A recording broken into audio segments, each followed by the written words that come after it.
నేను ముఖ్యమంత్రి అయినప్పుడు 83 లక్షల లెగసీ వేస్ట్ ఉండేది. కుప్పలు కుప్పలుగా అడవులు తయారు చేసే పరిస్థితికి వచ్చారు. అది చూస్తే నాకు చాలా బాధ కలిగింది. దానివల్ల చాలా ప్రమాదం కూడా. అక్కడ వర్షాలు పడతాయి, వర్షాల్లో ఇదంతా కూడా తడిచిపోయిన తర్వాత భూగర్భ జలాలు మొత్తం కలుషితం అయిపోతాయి. ఒక దిక్కడ భూగర్భ జలాలు కలుషితం అయితే ఎంతవరకు అది పర్కులేట్ అయితే ఆ ప్రాంతం అంతా కలుషితం అయిపోతుంది. ఆ స్మెల్ చూస్తే భయంకరమైన వాసన. ఆ స్మెల్తో లేనిపోని రోగాలు వస్తాయి. అలాంటివి చేసిపోయారు.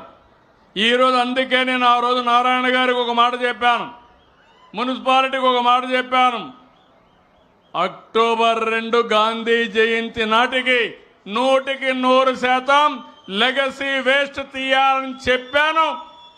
మొత్తం తీసిన ఘనత ఈరోజు నారాయణ గారికి, ఆ డిపార్ట్మెంట్కి దక్కిందని చెప్పి నేను మీకు తెలియజేస్తున్నా.